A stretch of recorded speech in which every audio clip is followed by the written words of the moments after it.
Hello students, welcome to English class.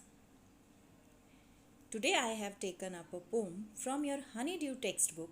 The name of the poem is On the Grasshopper and Cricket. It is written by John Keats. John Keats was one of the main figures of the second generation of Romantic poets. The poetry of Keats is characterized by sensual imagery, most notably in the series of odes. This is typical of Romantic poets as they aim and accentuate extreme emotion through the emphasis of natural imagery. Today, his poems and letters are some of the most popular and most analyzed in English literature. Let's begin with the setting of the poem. The mood of the poem is joyous. The poem seeks to celebrate the calls of the grasshopper and the cricket. In short, the voice of nature herself. The setting is almost luxurious, as in it celebrates all phases of nature. Now, the summary of the poem. On the Grasshopper and Cricket by John Keats is a fine piece of sonnet. Sonnet means a poem of 14 lines. The poet is inspired by the beauty of nature. Keats has introduced two little creatures, the grasshopper and the cricket. The grasshopper suggests the joyous mood of nature in the scorching heat of summer, whereas the cricket symbolizes the silence of bitter cold of winter. Both the creatures keep the poetry of earth everlasting even in the two harsh seasons. This poem is all about how the grasshopper and the cricket carry on with the endless song of nature and entertain everyone with their sounds. Let's read stanza 1. It is of 8 lines and it is called octave.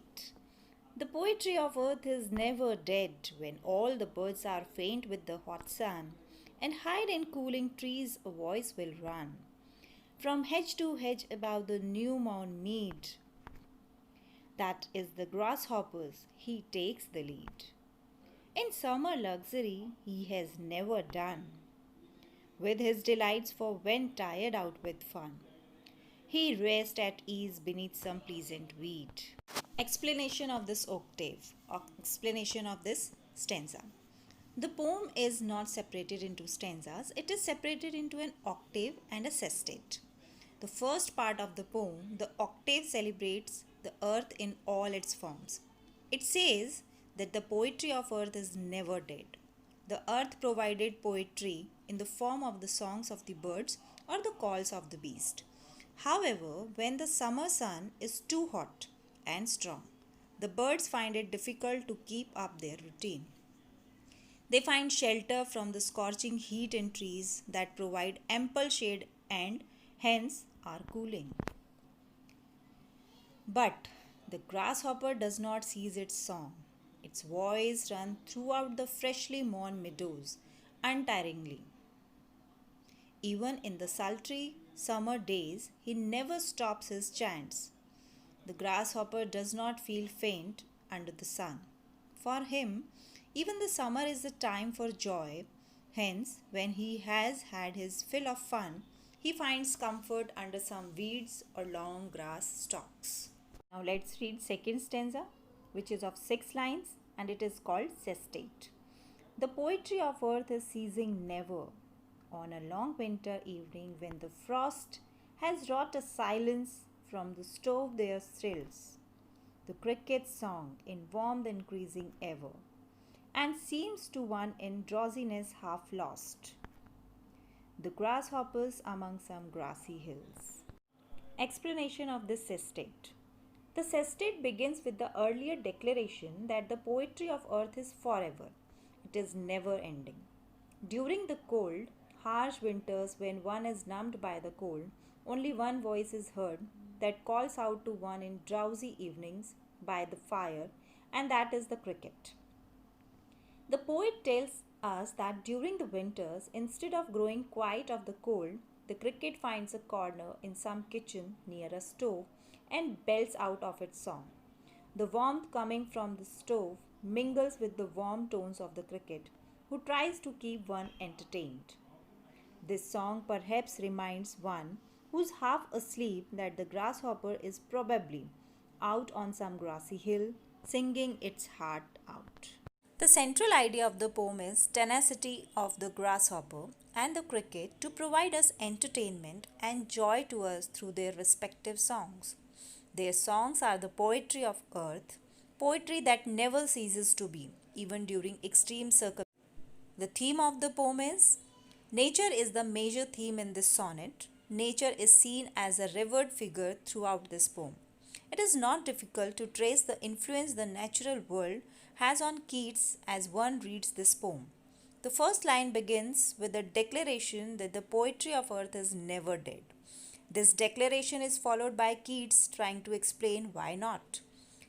In the course of 14 lines, Keats alludes to birds, the sun, trees, hedges, meadows, frost, and grassy hills. All of the aforementioned are popular motifs of a nature poem.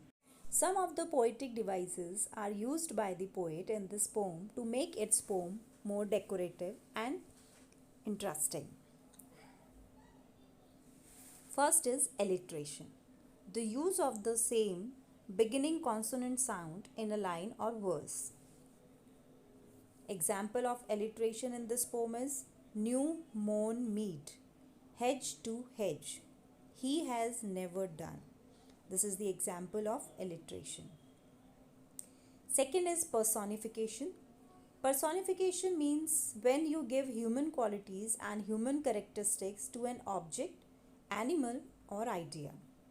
Example of personification: a voice will run, frost has wrought, he rests at ease. These are the examples of personification. Number 3 is metaphors. Metaphors means a comparison in which one thing is said to be another. Example of metaphor in this poem: the poetry of earth is never dead.